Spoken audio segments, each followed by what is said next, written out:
Well, hey there, friend, and welcome back for another episode of the Your Hair Mentor podcast, where I'm your host and your hair mentor, Crystal Green. And I invite you to come take a listen to the top leaders and thinkers and experts and innovators in the beauty industry as they share their stories of triumph and struggles and success in creating their businesses behind the chair. I hope you enjoy these episodes just as much as I did recording them. See you on the inside, friend. Well, thank you so much for coming on to the Your Hair Mentor podcast. I am so excited to have you here today, but I want to make sure that I pronounce your name appropriately. Is it Briana or Briana? It's Briana. And isn't Okay, that always the question with us? I Briana, know. Brianna, Brianne's. It is, and my cousin growing up was Brianna, and she hated it when people called her Brianna. So I'm always like making sure, right? So Brianna, I am so excited to have you here and hear about your journey and what you're doing. And I have to be really honest with you, I'm like having a bit of a fangirl moment here because like for the entirety of my career, I think we've been in the industry for the same amount of time roughly, and I don't know even how I heard of you because social media wasn't really a thing when we started, but I knew your name and I saw you doing these cool things and I was like, this girl cuts hair in a way that makes sense to me. And Aw, so I've always looked up to you and followed you and just think you're so cool. So I'm really excited to have you here today. thank you so much. I really, really, really appreciate that. That is like so kind of you to say. Aw. Yeah, I do think we started around the same time. Yeah, yeah. So I Mhm. would love for you to give me a little like background information on you. Like where are you located? And I know you have like a family and you're running this online business. Just give me like a overarching view of what you're doing and where you're at. Right now, I am in sunny Southern California. It's pretty interesting. Things have changed and shifted a lot for me. So I'm working part time in West Hollywood, um, but very part time at 901 Salon with some friends over there. They kind of just let me so graciously pop in and out as my schedule allows because my traveling schedule is kind of really amped up. But I live about 45 minutes away from there in Orange County. So beach city vibes, more relaxing, definitely family vibes. And it was very almost like I get to retreat from my life, kind of where I live. So my life, meaning my work life. And then I'm constantly driving into LA to travel and do shows or do whatever. And LAX is my home away from home. I'm like feeling I'm like there more than I'm even at the salon, which is so weird. And then yeah, so everything's a bit strange right now. I love behind the chair. So for me, my goal is always like, okay, I can do all these things, but one of these days I'm gonna add days to behind the chair, which I know is seems a little bit backwards, but I truly, truly, truly love it. That's where my heart is. And yes, there's online education, Renegade Royals, much like yourself, Crystal. It was during the pandemic where I was like, all right, now what do we do? And I had been wanting to be in the online space. I just see the value in it, Hmm. as far as just casting that broad net to just touch as many hearts as you can in whatever capacity that you can. And so that was my answer. At the time it was called Hair Hoodlums, and then it turned into Renegade Royals, and we kind of just like became a bit of a broader, branding thing. I wanted it to just feel, I don't know, just a little bit more elevated, I guess, too. Um and it's just become something that is crazy incredible. Like it's definitely feeding my soul in ways that I didn't expect. So that's kind of where we're at. It's a little bit of everything and everywhere, but Yeah, it's all yeah. good. And then how old are your children? They are, let's see, I've got everybody's had birthdays. So I've got a 9-year-old, I've got a 6-year-old, and then now a 10-month-old. A What? little I didn't, how did I not know you had a baby? I had a baby, and this year has been particularly strange. I had a baby last November, and so he's not quite a year yet, but he's cruising around and busier than ever already. So yeah, that third one kind of it felt like it just happened. It was like, boop, now we have a Ye- third. I only have two myself, and I have friends that have 3 and 4 kids, and they kind of all say the same thing. Like, you're so wrapped up in the first one because it's like life changing, and the second one, you kind of know what you're getting yourself into and anticipating things. And then I feel like the third one just like plops into your life, and you throw some like, what's Cheerios in your pocket and go. You're like, let's do this. Totally. My husband always has like a diaper hanging out of his back pocket. It's like such hot dad vibes. I'm That's like, so wow. funny. Yeah. Oh my gosh. How are you able to manage all of this with, raising a family? Do you have help? Does your husband help, or how do you do that? Well, yes, definitely my husband is like, I couldn't do anything without him. I mean, Renegade Royals is really our baby, I would say, for sure. And, but I, I feel like it just takes a tribe. Like you almost can't plan for things. Like with kids, it's like so overwhelming to think, how am I going to do this, that, the other? And you try to plan for it and it never happens the way that you plan for it to happen. So I think it's just been, we've had help from like his mom, my mom, me and him being busy at different times and jumping in at different times and just literally sitting down each week looking at the week ahead and being like, okay, do we all want to go and stay at this hotel or should I just go? Or do you want to, and trying to figure out, I kind of think of it as like keeping a pulse on everybody's emotional state, Yeah. like my children's, my husband's, and my own, and being like, okay, do we need to really like band together through this? Or is this something that would be better for us all if I just went and, just trying to constantly maintain everybody's like mental health through some of the madness. That's really, really good. I feel like you have to do that with, I mean, Yeah. yourself, first of all, but like the others around you. It's really easy to just get sucked in. I know as a creative, we get like super focused on what we're doing and we could just keep going, right? And so you have to Yeah. kind of pause and be like, whew, what's going on? Yeah, for sure. For sure. I think it's almost like for us, I think it's kind of like that weekly pause. Like we almost, and it's not like scheduled. It's not like, oh, we have it together at all because it like changes throughout the week. Right. But I feel like it's every Monday we kind of go, oh, wait, what are we doing? And then we bust out the calendars and go, oh, okay, that's what we're doing. Okay. We got this. We can get through another week. Yeah.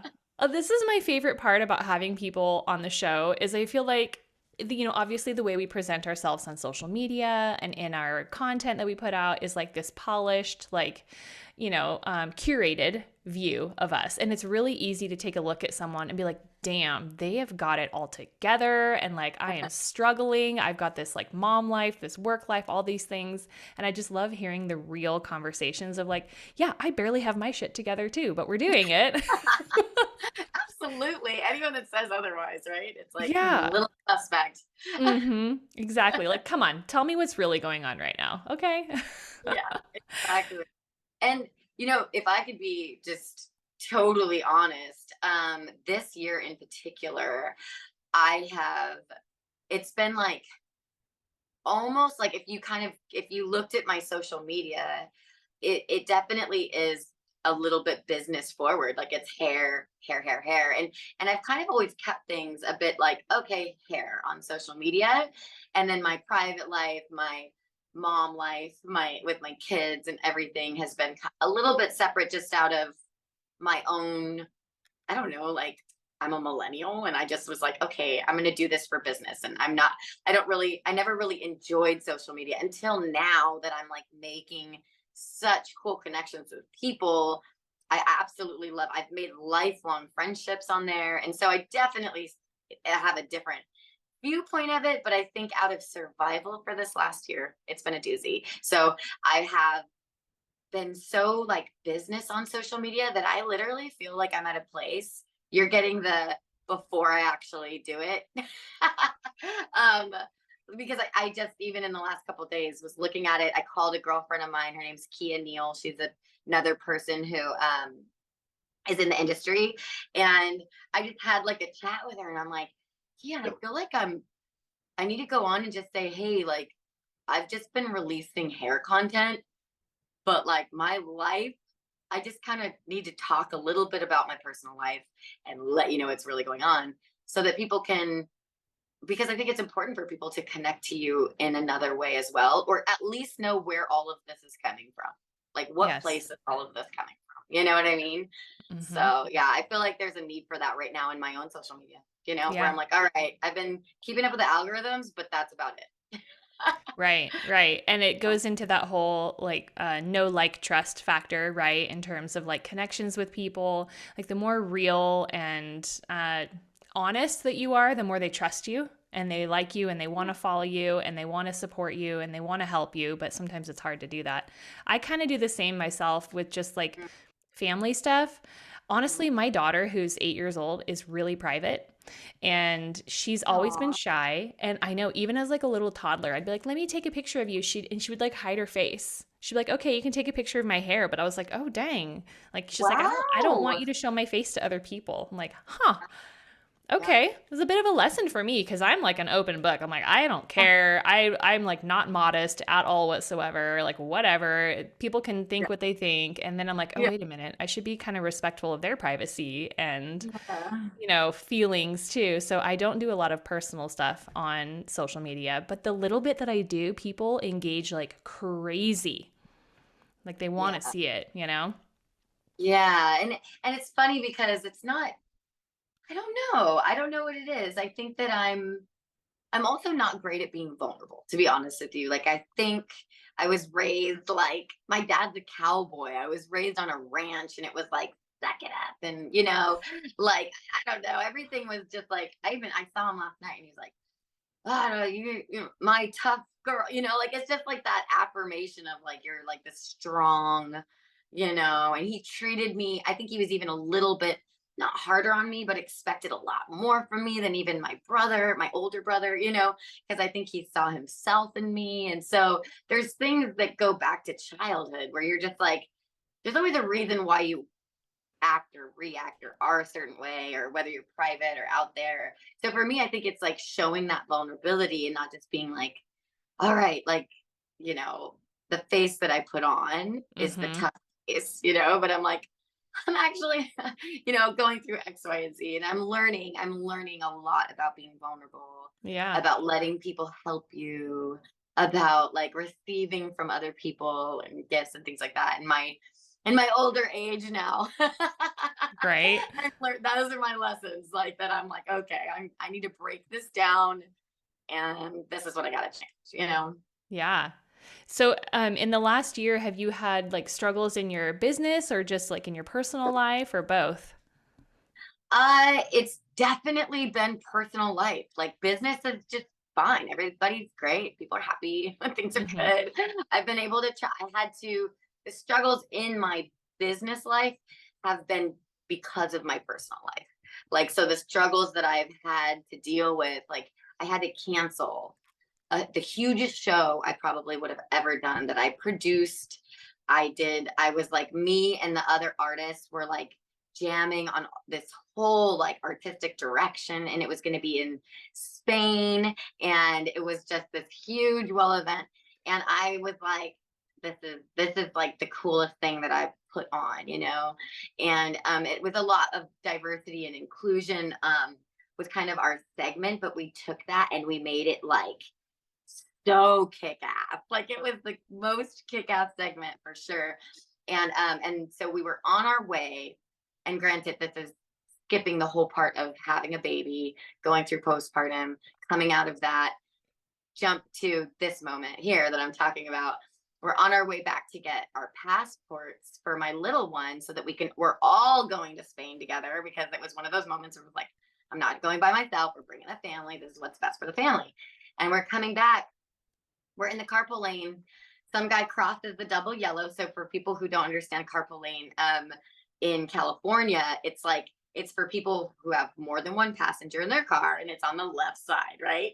So he crossed over a double yellow, and he was a single passenger, and he just wasn't looking. 405 is notorious for having the most horrendous traffic in the nation. And he was just trying to dodge traffic and dodged it very like violently into us, and our car flipped. It went up in the air. It hit the center divider, hit him, went up in the air, flipped midair, and landed on oncoming traffic. my babies were in the car. My husband was in the car. It completely lit on fire.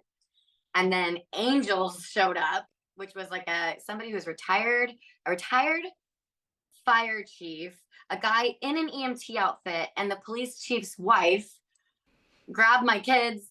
Everybody was pulled out of the car. My husband ripped the car doors off the hinges because of his dad's strength in the moment. And I had broken my back in 5 places. And What? yeah, yeah. So I broke my back in 5 places. I mentioned it once on social media, and then it was like as if nothing happened on social media. And these are some of the things that I kind of need to go on and talk about. But I was out of commission. Like, I was a mess. I was still trying to go to Spain while I was in the hospital emailing Wella, like, I don't know what kind of break it is. I don't know if it's just like a fracture. Like, I was like, I'm insane. I'm an insane human. I should not have even, but I also don't think I was in my right mind. I think I was in shock. Yeah. But yeah, anyway. So I was in the hospital for a couple days, not knowing if I would be able to walk or what the deal was. Neck brace, everything. Oh my So God. then, it was just months of recovery, like months of recovery, multiple shows canceled, 2 trips to Spain canceled, 2 trips to Canada canceled, a couple other events that I had. It was like kind of the busy season. And then not really, we did a huge push on Renegade Royals, and then it was kind of like, oh, like, where is like, you feel like you're dropping the ball constantly. And Yeah. so that was wild. That was wild, wild, wild. And then that's not even the end of the story. The story continues. But anyways, that's kind of like where it all started. Where it was just like, oh yeah, this year has been really, really hard. Oh my gosh. But it also has been really, really good. And like I said, lots of learnings, and but career's doing fine. Well, has been beautiful throughout it and supportive, and just like take whatever you need, do whatever you need kind of thing. So I've been grateful for that company support. And then at 901, all my clients and everybody's like crazy support through it. But Yeah. How long just have over it. you worked with Wella? It's been like a long time, right? Yes. So Wella was such an organic, I love talking about it because it was like the most organic happening. It was like when people were just starting to do the influencer thing. So it was kind of interesting because it was like the resistance by like a lot of the brands was just like, we have to deal with these people that are like these social media people. But I was already teaching for a long time, and teaching kind of my own independent classes, and accidentally kind of opening up accounts for them, but not out of any kind of like salesy anything. It was like, this is how you get this crystal white blonde, or this is how you get this, these specific things. And so they started coming to my classes, and they were kind of scouting out like, oh my gosh, this hairdresser is really obsessed with us. And my following just started to grow organically through just educating, and my passion for educating, because I wanted to teach, honestly, kind of the girls at Salon. And I didn't know, in a booth rental situation, you can't really, tell them what to do. Yeah. So yeah, in a very passive aggressive way, I would be like, look, because they're all looking at their phones, and they're like, oh, do it that way. Okay. Yeah. And it accidentally leaked out into, the internet, which Uh-huh. it wasn't an accident. It was just like, I didn't expect, for it to hit people and affect people, and that's kind of how that started. But Wella started way back when. So it's been 6 or 7 years with them, as like a partner of theirs, Right. Yeah. Yeah, been cool. But I used other lines. Previous to that, I used other lines in conjunction with that, but now I'm totally exclusive because I kind of they have everything you need, Mm-hmm. And when you know the line well enough, you kind of don't feel the same need to dabble. You're like, Yeah. oh, well, I could make it here. I could do it there. Yeah. Whatever. You learn to manipulate it the way that you need to. Totally. Yeah. That's awesome. So are they partnered with you with Renegade Royals at all, or is that totally your own separate thing? That's my own separate thing, which I think is healthy to have. Mhm. I could, like, we could work out a deal and do some kind of partnership, but I think it's important as hairdressers. in general, no matter how much you love and are obsessed and are loyal, which I completely am with Willa. There's nothing. It's all good, good, good, good, good. But I just feel the need to always hang on to an independent part of myself. Mm-hmm. Um, in every aspect. Like I just feel like I never want my art to feel owned by anyone but me. And I always want to be able to speak really freely. And not that, well, it doesn't let me, but there's that fear of just always, you just always want to have, something for yourself. Yeah. Right. Yeah. I bet you kind of even inadvertently do stuff with Wella that you're like, it's in a Wella culture vibe versus like your Renegade Royals vibe would be like unhindered kind of. Totally. Totally. Yeah. It kind of feels a little bit more of that renegade side, right? Where you're just kind of like, hey, like, and you're able to speak to people like they're your friend. And I think I always try to maintain that throughout all of the Wella stuff as well. But you're right, you're kind of on your best behavior. Mm-hmm. When you're Yeah. working with a brand, you're being professional, you're on your best behavior. And when it's just you, you're like, hey, girl, listen, Yeah. Yeah. Let me get straight with you. Yeah, exactly. And you can let your shoulders down and it feels relaxed and you want people to feel really comfortable when they're learning, you Yeah. know? Yeah. So I'm curious if you would share with us with your Renegade Royals education platform, because I know you do like cutting and coloring in there. I personally am just like super drawn to your cutting techniques and like love how you like do all this like carving and like sliding and texturing and the little movements. So for me, like the hair cutting education is really attractive. Is there one versus the other that tends to be more popular with you? Like, do you get a lot more people that look at one type of education versus the other, or not really? Not really. It's kind of funny. In the beginning, it started out color. Like it was Oh, like the black to platinum thing, but like doing it in an organic way and really kind of like foliage was not a huge thing. When myself and my business partner Shannon back in the day, we started this thing called Workshop Evolve, and that's when we got signed with Wella, and it was exploding at the seams for color, and I felt a little lost in it. Not, I loved like I didn't feel lost in the education aspect. I loved it, but I felt like my hair cutting got lost. Like I was like, mhm. guys, but I also do all these other things. Yeah, like the Bixie. I mean, come on. I was like, you guys, I love hair cutting. So it wasn't really teaching, you know, all of the things that I wish I could have taught at the time because people just wanted to know, how do I get this balayage to be platinum? You know, Mm, how do I get that like look? And that's what the need was at the time.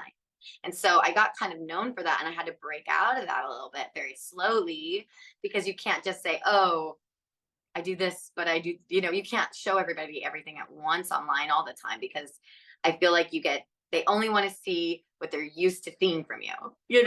I remember hmm. when I got extensions, people were like, cut it off. Oh my God, I hate seeing that. Ew, because it's like, you're the pixie girl. Like you can't and Yeah. so it's funny. You kind of do have to slowly introduce people.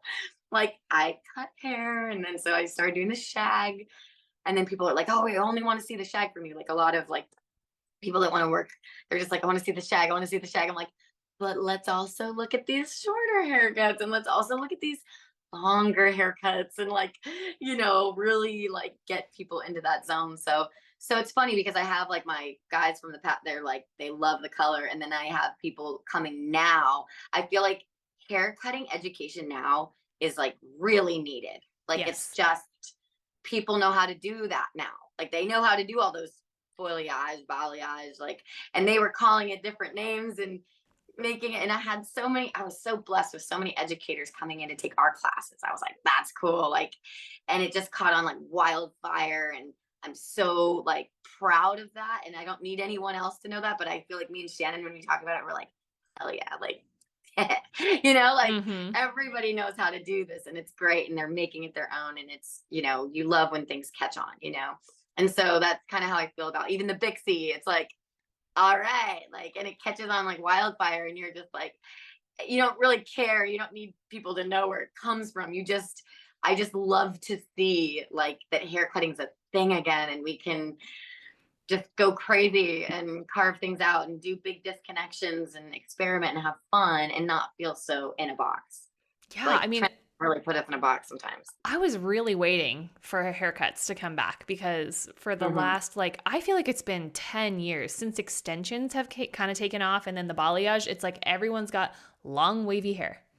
Just everywhere you Yeah. look, long wavy hair. And I was like, I mean, there's more to it than that. You could kind of be a little fun with it, you know? And everyone's like, nope, long waves, beach waves. I'm like, okay, I'm waiting. And I feel like it's finally here, right? Yeah. So with the shags and the pixies and the bixies and the bangs and all the things, I'm like, yay, Yeah. You're like, this is it. This is where it's at. I love this. I know. finally. I love extensions for shows. Like I think it's so awesome. And I love that you can transform somebody with extensions. I think it's great. All of it's great. But if I did that all day every day, I think I would the artistic part of me would die slowly. And it's not because extensions aren't artistic, but it's just not my kind of artistic expression. Like it might be somebody else's, but I think we each kind of do gravitate towards your aesthetic and what you like to see, and and I like extreme length. Like if I'm like, oh, if I'm gonna add somebody's extensions in, I kind of want to put them on a runway and have it be glassy and go to their knees. Like it's just too much. It's like, take it there. Like so it's kind of cool because I've been able to kind of introduce my styling on stage more recently. And so that's been cool because it's like, God forbid that you do all three, right? Styling, cutting, and color. Like Right. people are kind of like, what? No, you're confusing us. But I'm like, I don't care. I'm gonna keep slowly introducing more sides of things and show texture and show braiding even and show these other skill sets that I've had since that you're always growing, you're always Yeah. trying to sharpen I, them. ideally, you're always growing them. I actually wanted to ask you about that because, in my mind, you're kind of a generalist, right? Because you can cut and you can color, you can do extensions, and you can style hair really well. So you have this like broad base of knowledge from probably dabbling in all sorts of things when you started, right? I Yeah. feel like there's a lot of coaches these days that are telling brand new baby stylists to just very quickly pick a niche and stick with it. Like, figure out a strength and just do it and like make that be your thing, your whole career. And I'm kind of the mind of like, ooh, I kind of feel like it's good to have a little bit of everything to grow and be able to blossom when the time calls and the trends change. I think I've just seen too many people like who are top. I'm talking, they work at Sally Hirschberger's salon and they're amazing. And I'm literally thinking of a conversation like I had not long ago. And they're like, hey, like I've been doing color for 20 years. I love it. I get to work on all these celebrities. I get to do all this stuff. I don't know how to cut a straight line. Like it's You're been like, a handicap of mine and an insecurity deep down that I don't tell anybody about because I'm working on all these celebrities and I can't tell them I don't know how to cut a straight line, or I can't help when we're in the moment and they need help, or all these things. And it's like, can we do like one-on-one trainings or whatever? And it's like, yeah, I mean, I get it. Like, and I'm not talking, I said Sally Hirschberger, but I don't even think they're there anymore. So you guys still don't know who I'm talking about. But but you know what I mean? It's one of those things where and I only say that because she's so reputable and amazing. But it's true. It's not about a place or this or that. It's about the individual stylist feeling like insecure about, oh my gosh, because I specialized, now I have to deal with this. And so I just am nervous for the baby hairdresser to not be able to explore and decide for themselves, like, yes, you might be really good at this, but what if you really love, like I might be really good at color, but what if I really just love carving up people's hair, and like I just felt insecure about it because I didn't want to just go for it.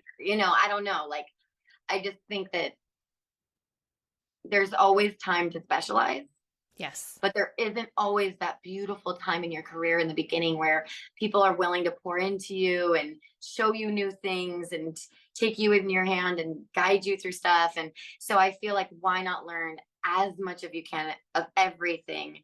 And I feel like it's really helped me grow now. I feel like it's more endless. Like I feel like now I can just, I'm like, oh, like there's certain things that are so intimidating to me. And I'm like, oh my gosh, I just want to learn how to crush that like runway look or this look or something extreme or even some avant-garde stuff, just or with wig work or just things that you're like, oh, I want to try, you know?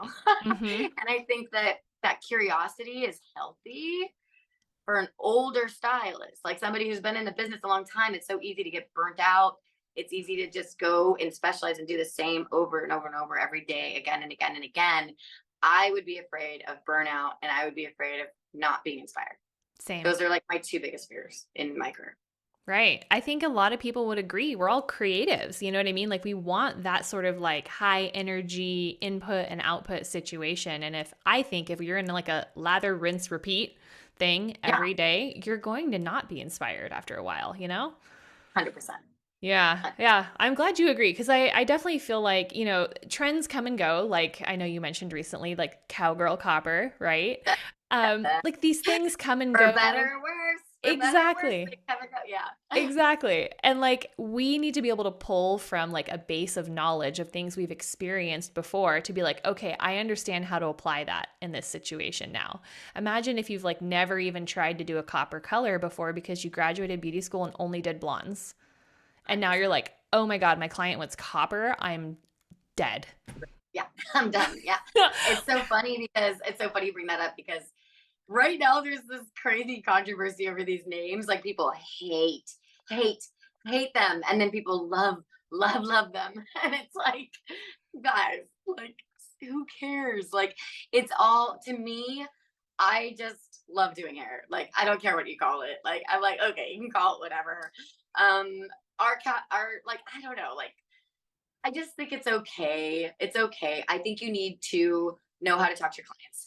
I think you need to know how to stay young, relevant. And when I mean young, I mean mentally, like mentally young in an industry where fashion is plowing forward and things are constantly changing. And you've got to stay up to current events to know how to talk to your clients. Like I'm a little old school in that way. Like I want to be the person you come to and I want to be able to just like wow you and keep you coming back and all of the things. And if someone says cowboy or cowgirl, I don't even know if it's cowboy or cowgirl. I called it cowgirl copper and somebody's like, it's cowboy. And I'm like, I don't know, online it's a 50-50 split, you know, like, I'm like, I didn't make up the trend. I have no idea. But I 100% can look at an inspiration board or a mood board and say, these are the colors we're drawing from. This is the aesthetic. This is what looks good together. This is how, these are different techniques you could apply to get there. These are a million different formulas that you could utilize and do and train your eye and what to see and how colors reflect or absorb light to play together in a certain way. So all of that, like knowing all of that is obviously what matters, like besides the name, but the name matters because what if somebody comes in and they just kind of know more than you about hair? And I'm like, nah, like we're going to address each one of these looks. We're going to address where we're at in fashion. The youth really do drive so much of where fashion goes. And I'm a millennial. Look, like I'm cool with that. I'm like, all right. Oh, like, oh, I love that. Let's take it and make it me or change it or give it an aesthetic that I feel like proud of or has like a quality to it. Like, let's go. You know, like I love being inspired by the younger generation. I think it's cool and fresh. Why not? You know? So I just want to encourage people to like just be a little bit expansive with their minds and just be like, you don't have to love a trend. You don't have to jump on some octopus jellyfish thing that you hate. You know, like you don't have to do that, but you could know what it is.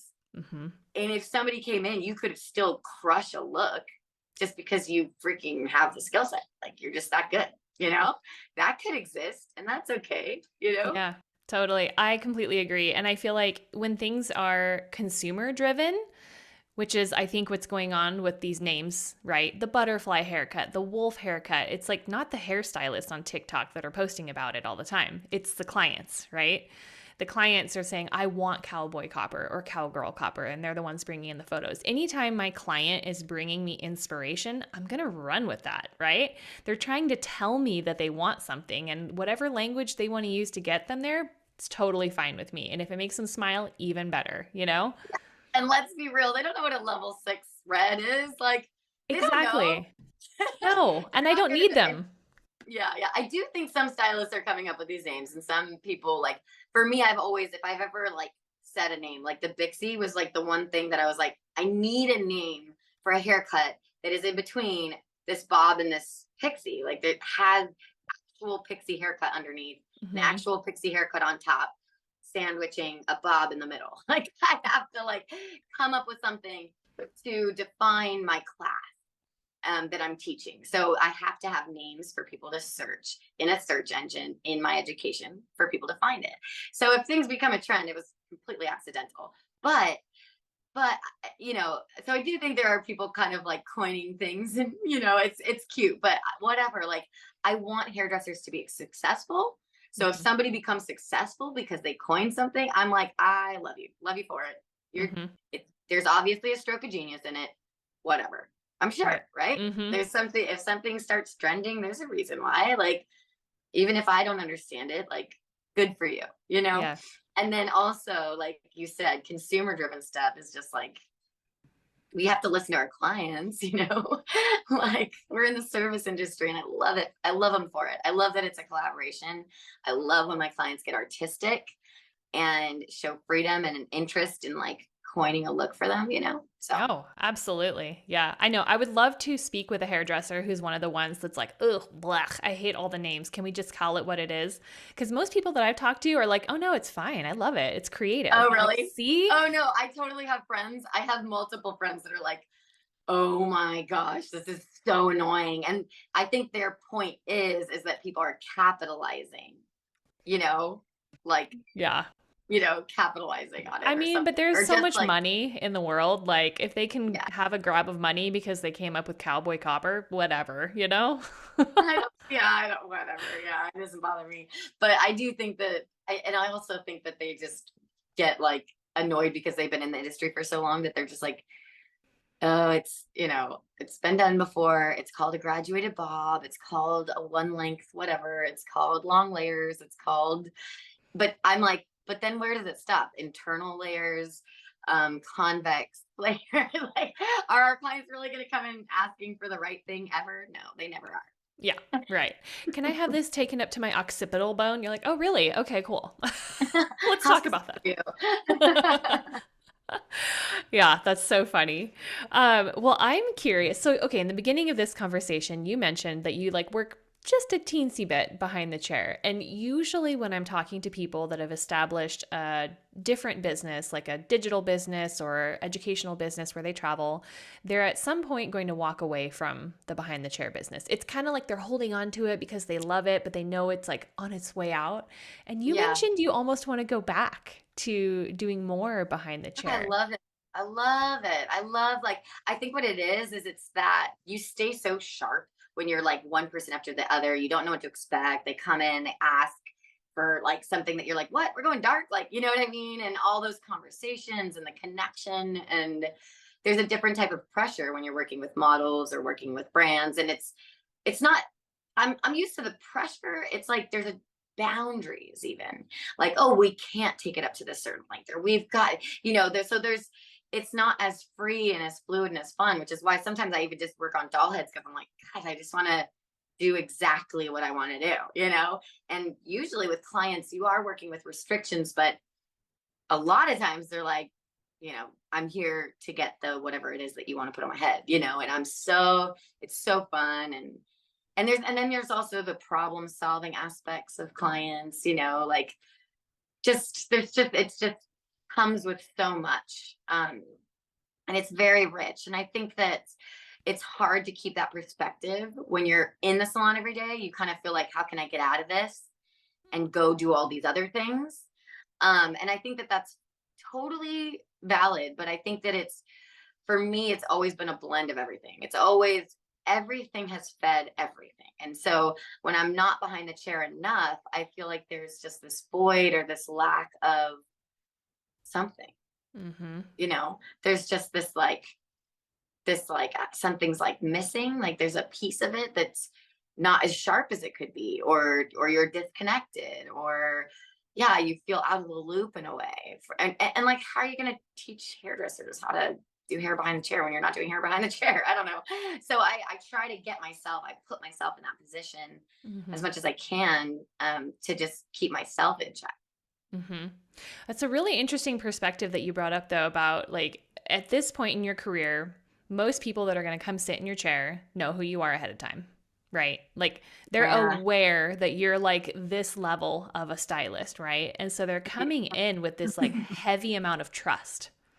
Yeah. They know they're in good hands, and so then you get this like on a silver platter, like here, do whatever you want. I'm just here for the experience.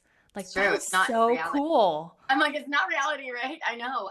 But I get it too. I'm very grateful. I'm very, very grateful that people, come in kind of just knowing what they want. They know what to expect from your work. They feel like they know you and you get to know them. And it's a beautiful thing kind of right off the bat.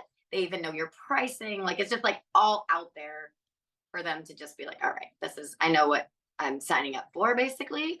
But I think the lesson in that is that what you put on social media, how much it really matters as far as like your the work you want to be doing. And people say this all the time, the work you want to be doing is what you put out on social media. But also just kind of like, you want to create that. You want to create a space where people are like, ooh, like do exactly you, do the work you love, do the work that you know what I mean. It's kind of is goals in a way.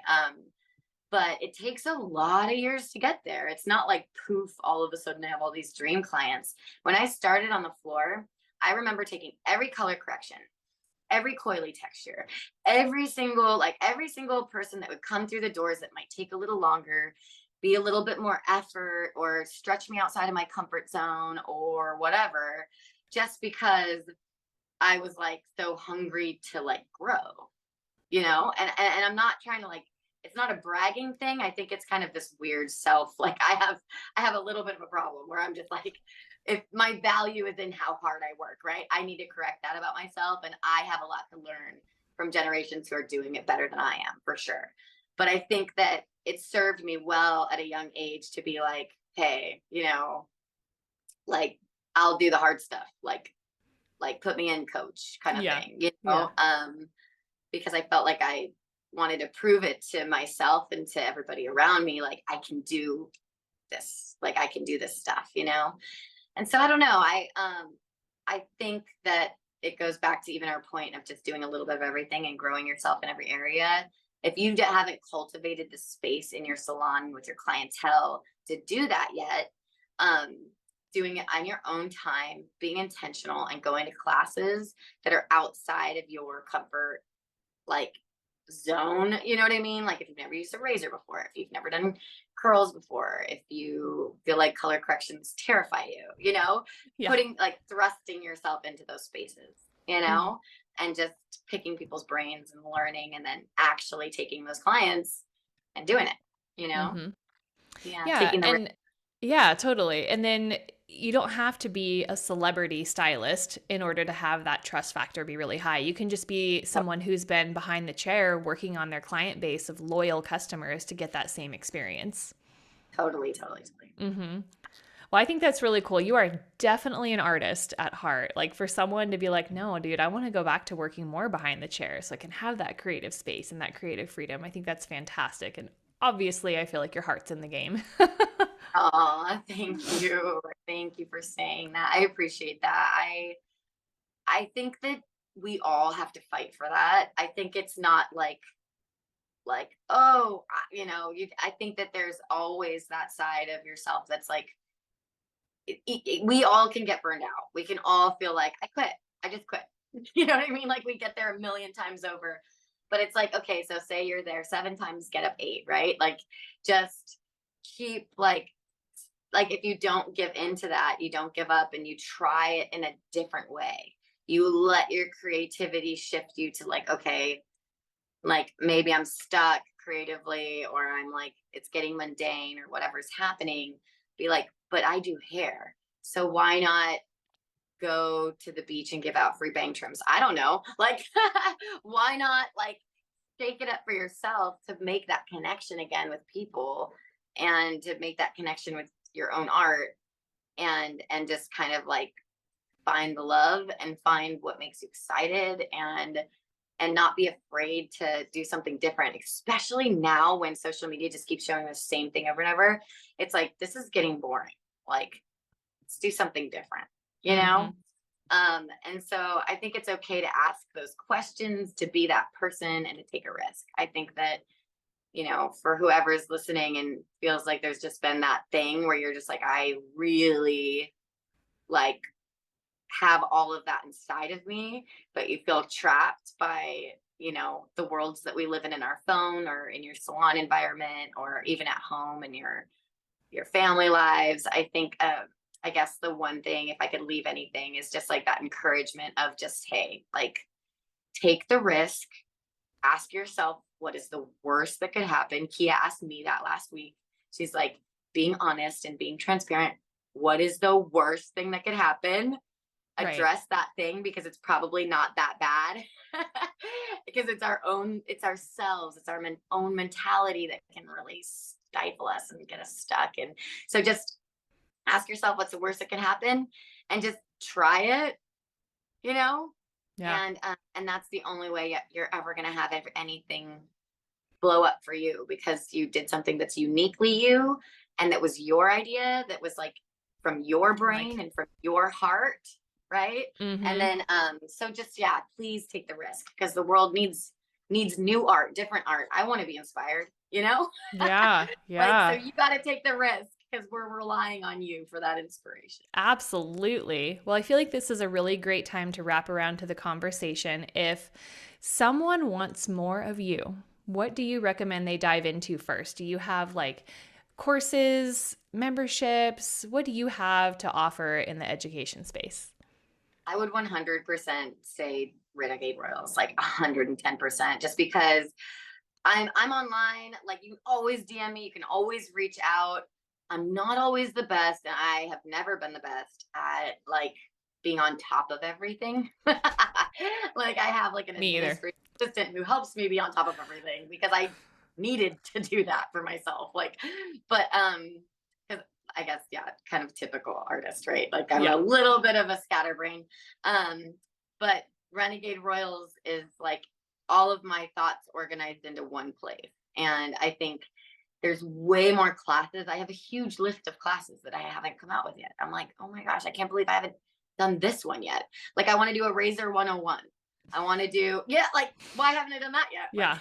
Like, and nothing, when I was releasing things, it was always just what I was excited at in the moment. And so it's always just what's kind of fresh and new. And so I've been very excited about people just being along for that journey, because I feel like it really is an endless one. And we have big plans. And so it is, I wanted to make it affordable. Like, in the beginning, when we were teaching Workshop Evolve, the classes were like $1,250 or something like that, like $1,250 like dollars. And I'm like, that's so much money. And that's just, I want everyone to have this information. Like, that is my heart, you know?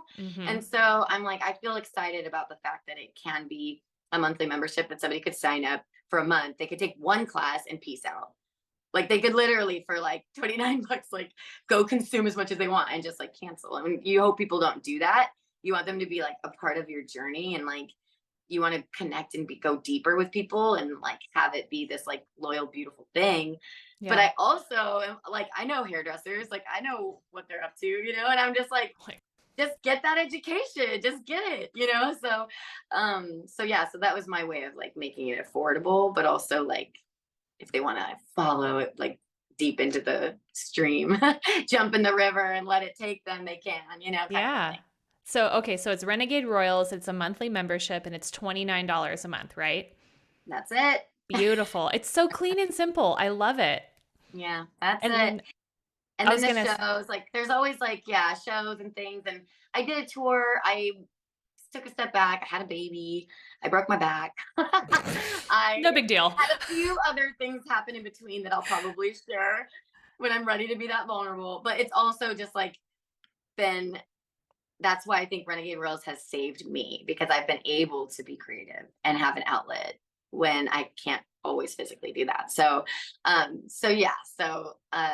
Wella, I've been doing tons of shows with them and whoever I can, because editorial and like runway stuff has been really inspiring lately. So you can see me there too.